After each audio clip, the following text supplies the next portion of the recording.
Hi, Bob. How are you? Very well, Izzy. Okay, now for the audience, I'm Izzy Kalman.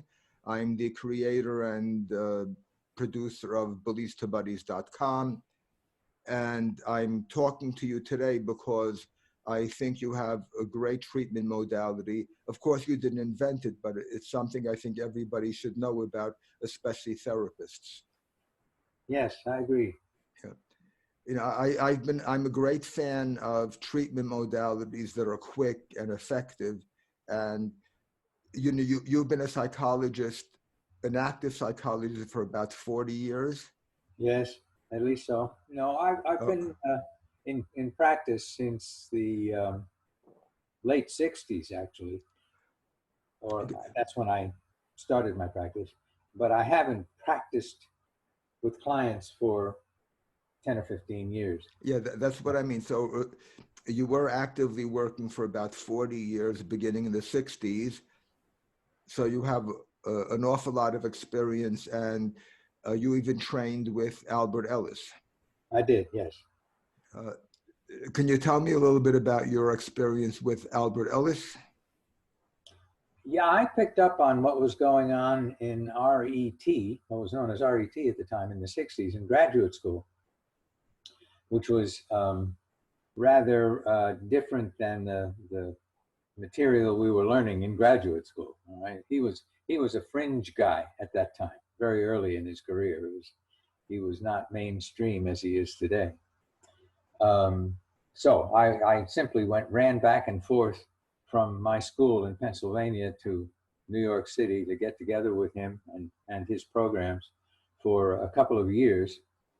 And then when I graduated, continued to work my way through his curriculum and became a supervisor in what was then known as REBT, Yeah. Rational Behavior Therapy.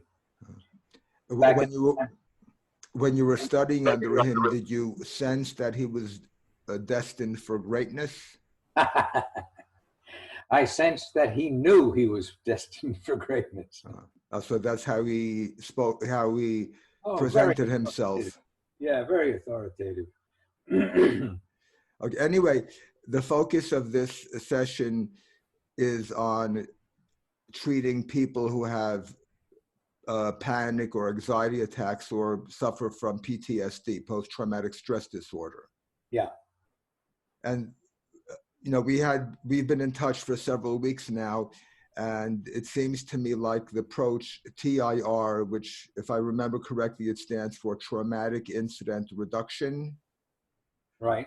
It works very quickly, and the results are like it wipes out the trauma. Yes, exactly. Exactly. Can you tell me more about that? Yeah, it's I suppose it strains at most people's imagination how that could be the case, because anybody who's been traumatized or had some nasty experience of one sort or another knows perfectly well that that history can't be changed. There's nothing you can do to undo what happened. You can't unsee what you saw, unhear what you heard, unfeel what you felt. That's a permanent part of your historic record. And in the popular and also in the professional imagination, there's not a whole lot you can do to change that, because that part of our neurologic system, the amygdala mainly, that's responsible for capturing misfortune and reminding you of it periodically. We'll have to talk about that. Is a very stubborn little critter. The amygdala doesn't want to give up its identification of certain things as dangerous and worthy of fear and loathing and so on.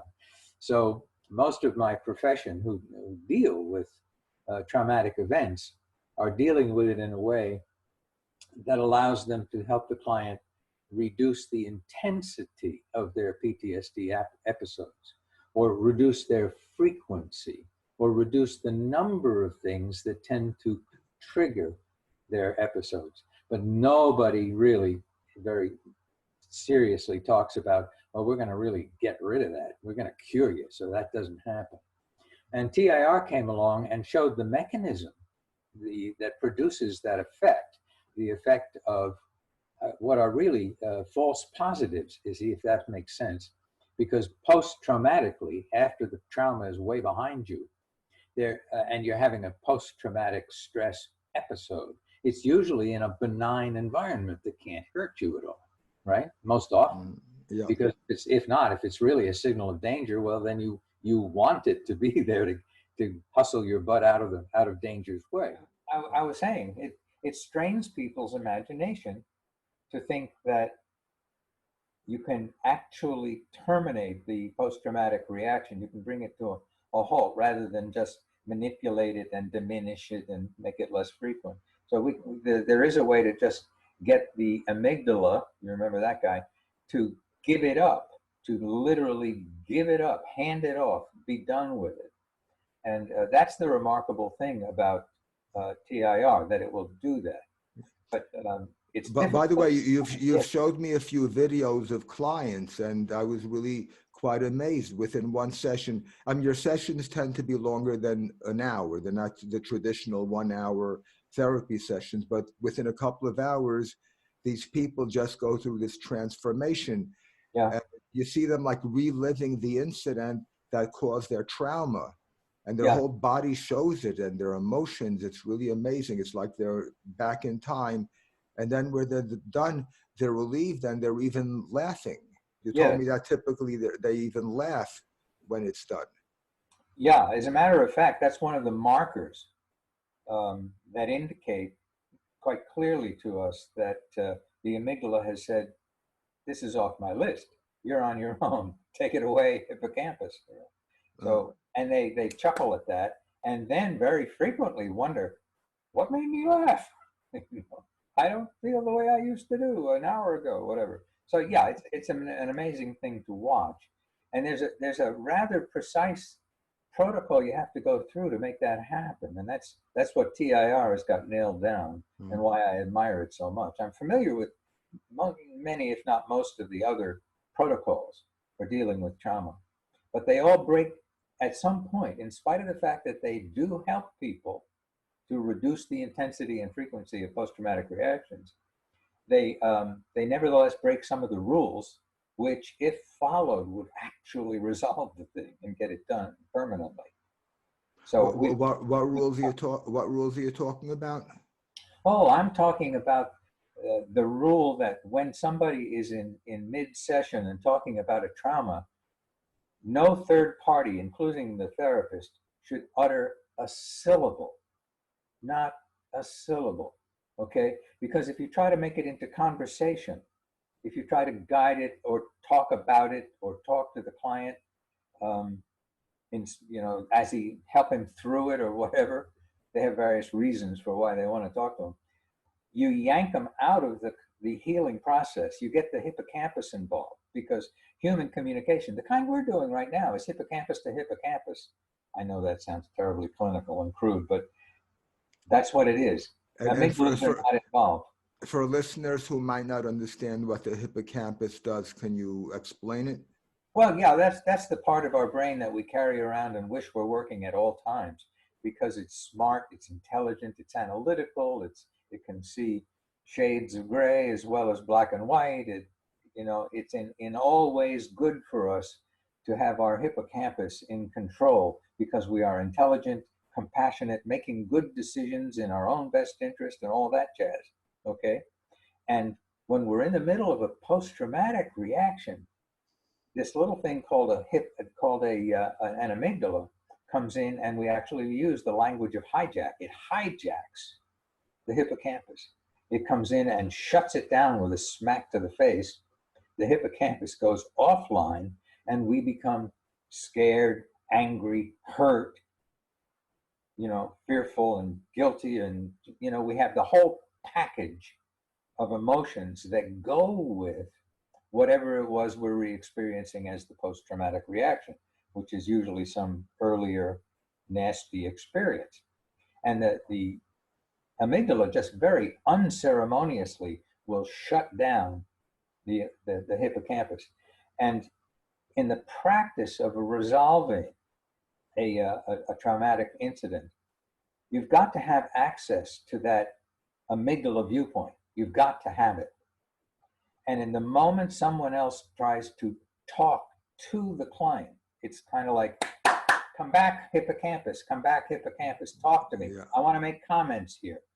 And you kill the process. You just simply kill the process. The healing process dies right at that point. So if you keep the conversation going, and the therapist thinks he's making all kinds of interesting, wise, comforting, grounding, reinterpreting remarks, the client's going to go home with the same problem he came in with. Guaranteed. Now, when you're doing the TIR treatment and the person is reliving the event that caused the trauma, what is the hippocampus doing at that time, if anything? It's been hijacked. It is dormant. It is off stage. It has been told to shut up and go away, that it's not needed. This is an emergency. This is the amygdala speaking, right? We got an emergency here, man. We got an emergency here. Same as back with the original trauma. Of course, it's a false positive. There is no emergency here. We'd be doing just fine if the amygdala didn't pipe up and mistake whatever the stimulus was in present time for the original trauma. But there's no higher brain function going on when the person is in the amygdala mode and reliving the trauma? It's not a higher function, it's a lower function. Just, it keeps you, there are parts of the brain that just operate the body, right? They operate the body. But one's intelligence, one's decision making, one's fine tuning of thinking, values, attitudes, and beliefs, and so on, that he operates with comfortably every day, out the window, out the window. I mean, it's the same as if you step off the curb into the path of an onrushing bus, and you can see that in a couple of seconds, you're going to get creamed. Panic, leap out of the way, heart pounding, saves your life, saves your life. The amygdala jumps in, hijacks the hippocampus, says, hippocampus, shut up. This is no time for reason and compassion. This is an emergency. I got to get this body out of here. Boom. Panic. Okay. So in the TI... That's the good part. That's when there really is danger. But when that happens at a cocktail party, when that happens over dinner, when that happens in a conversation with a loved one, when that happens at the office, okay, you don't need that. You don't need to be thinking, oh my God, I'm about to die. I got to dive under a bush, right? False positive. So the hippocampus isn't there to save you because the amygdala so effectively shuts it down. And the unwise therapist wants to talk to that. That's what kills it. That's what kills the process. And that's what goes on in other treatments for PTSD or panic attacks? Yeah, it's maybe a slight overgeneralization, but there are very few interventions, PTSD-related interventions, that don't involve a talking therapist. What we need to do, the underlying operative mechanism, is to allow the amygdala to exhaust its repertoire, to exhaust its essential purpose, utterly, totally, completely, okay? And to allow that to happen, therapist, for one thing, the therapist has to keep his mouth shut, as I said a moment ago. And as that process approaches the waning, remaining agenda of the amygdala, the hippocampus comes back online. The hippocampus comes back online in a way that corresponds to a dialogue with the amygdala. It's like, who's going to be in charge here? Who's going to take responsibility for this incident? And if you give the amygdala its every opportunity to exhaust its repertoire, its false positive attempt to save the person, there's that magic moment when it says, oh hell, this isn't my job anymore. And the hippocampus says, yes, that's right, you fool. This has been over for 20 years. Bam! The guy laughs, and that's the end of it. Now, I want to talk a little bit about who this is good for. I mean, you told me that the people you do this with, you have pretty close to 100% success rate with them. they'd have to walk out on it to not get to the end point. Yeah. But if they go through it, it like works with just about everybody. Yeah, if they're properly chosen for the service, if they're eligible for the service, Okay. right? Who would you describe as being the most appropriate people for this kind of treatment? It's easier to make the short list. The short list would be a list of reasons why not to use it. Okay, Okay. why not to use That's it? a much shorter list because we're all carrying with us the cumulative results of various unpleasant experiences, whether we call them PTSD or trauma or not. Okay, so short- this is good for almost everybody who comes for therapy. Well, it would be. I mean, most people who come for therapy have something going on that has cumulatively resulted in some symptoms they want to present. Whether they walk in with anxiety or depression or rage or guilt or fear or conflict with somebody, whatever, they weren't born with that. They weren't born with that. So it ganged up on them over time. Okay. So with that understanding, yes, almost anybody could profit by cleaning up some of the old baggage. But we don't just say that to people when they walk in, like, hey, we got this neat process we can use to clean up your baggage. We really are guided by their priorities and we put our attention on what they want our attention on. Okay? Because you can't force this on anybody and make it work very well. They've got to be absolutely on the same page with you to want to do this. All right? So it's not as though, since it can help almost everybody, we have to use it with almost everybody. No, we don't do that. All right? We do what people want us to do. We address their presenting complaint. Okay? Uh-huh. This sounds like a valuable tool for every therapist to have. I would love it. I would love to see that. How complex is the training process? Not very complex. They have a very basic program to get people started in using the procedure that runs 4 days plus some clinical supervision after that. And if a therapist wants to learn this treatment modality, where should they turn to?